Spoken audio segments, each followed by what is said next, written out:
As the years passed, and the children in the family grew older, Jesus slowly regained more time for himself. At the age of 20, Jesus traveled alone to Jerusalem to celebrate Passover. He longed to be apart from his family for a while and to visit his friends in Betany. Simon and his wife died, so now Lazarus was the head of the house of Simon. Lazarus was about the same age as Jesus, Martha was a year older, and Mary was 2 years younger. During this visit, something momentous happened. An element from the Passover feast as commanded by Moses was deliberately broken. It was the ceremonial sacrificial lamb which, according to Jesus, misrepresented his Father in heaven. Jesus, who suddenly came to visit, proposed to celebrate the Passover in the house of Lazarus. But Lazarus objected because he did not yet have a Passover lamb. Thereupon Jesus spoke convincingly to them and explained that the Father in heaven was not truly interested in such senseless rituals. After a solemn, fervent prayer, they stood up, and Jesus said, "Let my people, with their childlike, darkened thinking, serve their God as Moses has prescribed. It is better that they do so, but let us who have seen the light of life no longer approach the Father through the darkness of death. Let us be free in knowing the truth of our Father's eternal love." That evening, as dusk was falling, these 4 young people celebrated the first Passover meal without a sacrificial animal having had to die for it. The unleavened bread and wine had been prepared for this Passover, and these allusions, which Jesus called the bread of life and the water of life, he distributed to his friends. And they ate solemnly and in accordance with what they had just learned. On his subsequent visits to Bethany, it was always his custom to perform this ritual. When he came home, he told this to his mother. At first, Mary was shocked, but gradually she came to understand his point of view.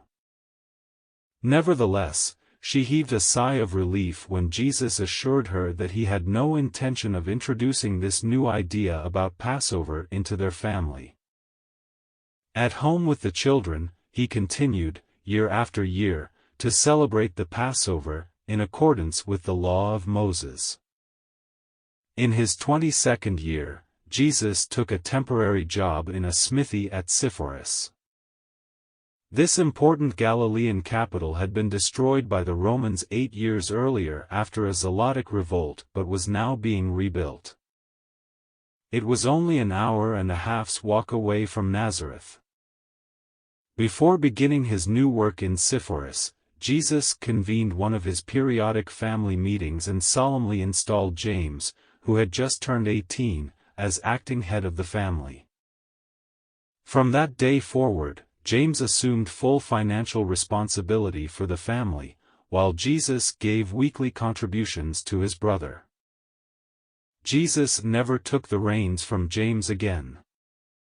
While he was working in Sepphoris, he could have walked home every day, but he stayed away intentionally. His motive was to train James and Joseph in taking responsibility for the family. He had begun the slow process of teaching his family to stand on their own 2 feet. Every Sabbath Jesus returned to Nazareth, and sometimes during the week when circumstances required it, to give advice or to see if everything was going according to plan. Now that he lived largely in Sepphoris for 6 months, this provided another opportunity for him to become better acquainted with the Gentile outlook on life. He worked with Gentiles, lived with Gentiles, and in every possible way he closely and carefully studied their ways of life and their ways of thinking. The moral standards of this capital were far below those of the caravan city of Nazareth. It was so offensive that Jesus decided to return to Nazareth after a 6-month stay. The group he was working for would be involved in public works, and Jesus did not want to work for Herod Antipas. When he returned to the carpenter's workshop, he did not again take personal charge of the family affairs. He worked with James in the workshop, but he let him do as much of the oversight of the household as possible. In his 23rd year, Jesus lived in Damascus for 4 months as the guest of a wealthy merchant whom he had once met on his way to Jerusalem. This merchant had been impressed by Jesus' pious attitude, and he had never forgotten him. They had had some in-depth conversations, and this Syrian businessman had traveled on to Rome. This successful businessman wanted to launch a new initiative, using his wealth to start a new educational academy. As this plan matured in his mind, he often thought of that Jewish carpenter from Nazareth. He believed he saw in him the right talent to start this great project in a unique way. Jesus was pleasantly surprised when a representative of this merchant knocked on his door, inviting him to come to Damascus. This merchant, who was part Jewish, received Jesus warmly. He told Jesus his plan to found a school of religious philosophy in Damascus with his capital. His ambition was to create a center of science that could rival Alexandria.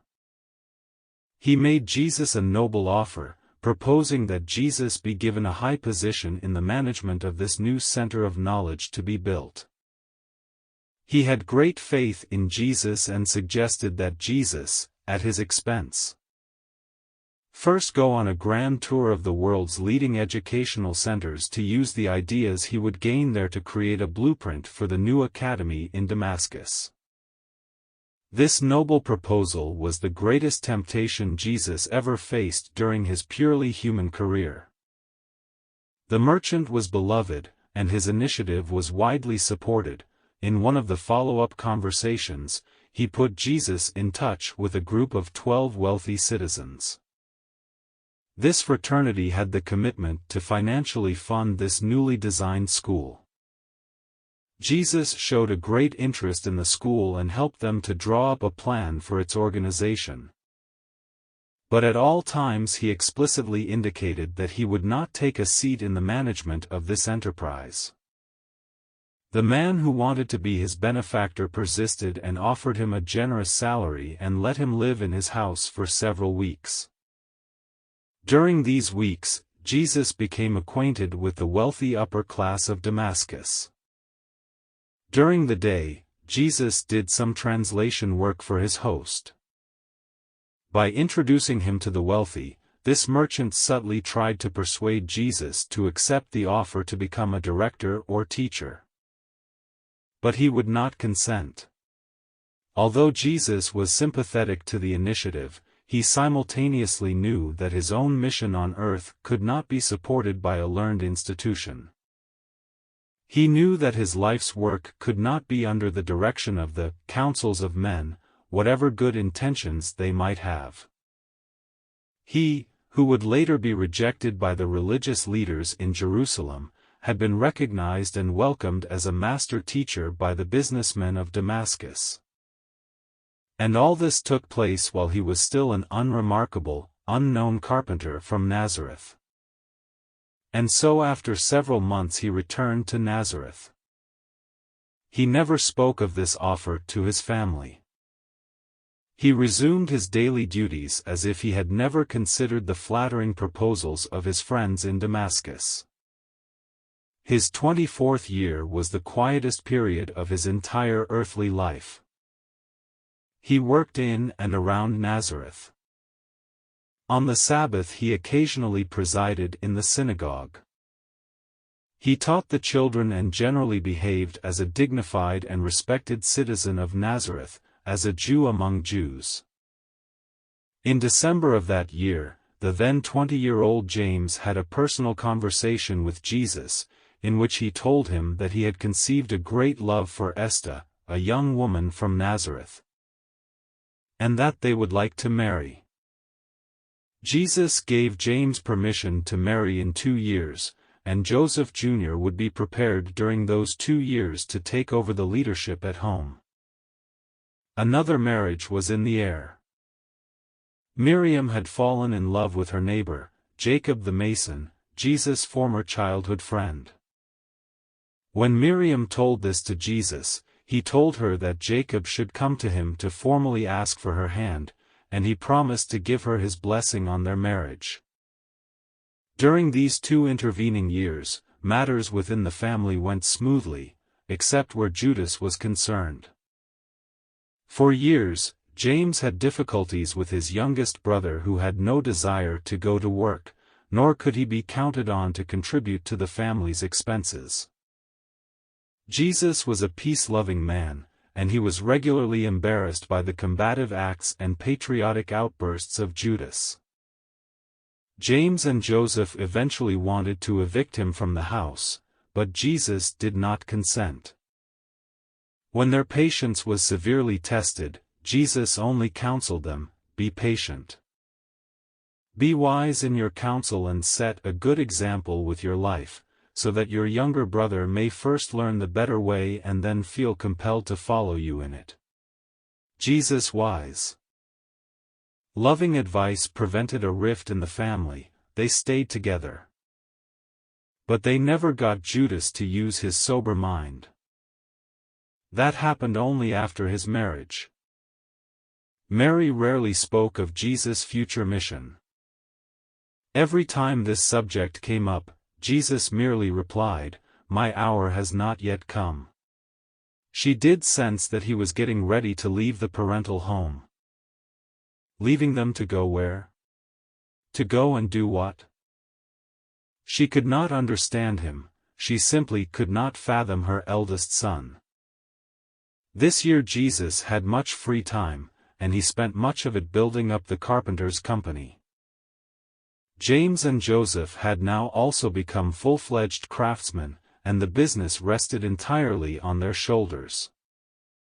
Jesus spent much time this year with the individual members of his family. He often took them on long walks in the hills. On one day, the 14-year-old Judas ran away, and his brother Simon eventually found him among the fishermen by the lake. When Simon brought him back home, Jesus discussed matters with the runaway boy, and since he wanted to become a fisherman, Jesus helped him get a job as an apprentice fisherman. From then on, Judas was able to expend his energy on something that interested him, and slowly things improved. In November of the year 20, a double wedding took place. James and Esther, and Miriam and Jacob were married. It was a joyous occasion. Even Mary was happy again. James moved into a neat little house on the western side of Nazareth. Joseph Jr. was formally installed by Jesus as head of the family. Judas now faithfully sent home his monetary contribution every month. The marriages of James and Miriam had a very favorable influence on Judas, and when he left for the fishing waters again, he assured Joseph that the latter could count on him to fulfill his obligation in full, and if necessary more than that. And he fulfilled his promise. Miriam now lived in Jacob's house, next to Mary's. The day after this double wedding, Jesus held an important discussion with James. He told James confidentially that he was making preparations to leave Nazareth. He transferred to James full ownership of the carpentry business, and he formally and solemnly abdicated his position as head of the house of Joseph, movingly making his brother James head and protector of the house of Joseph. He drew up an agreement, which they both signed, stipulating that in return for the donation of the carpenter's business, James would henceforth assume full financial responsibility for the family.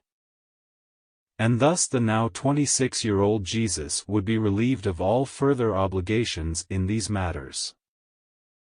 After this important agreement, Jesus said to James, "But, dear brother, I will continue to send you money every month until my hour shall come. Use that money for the family's necessary expenses or for their joy, whichever seems best to you." Use it in case of illness or for unexpected emergencies.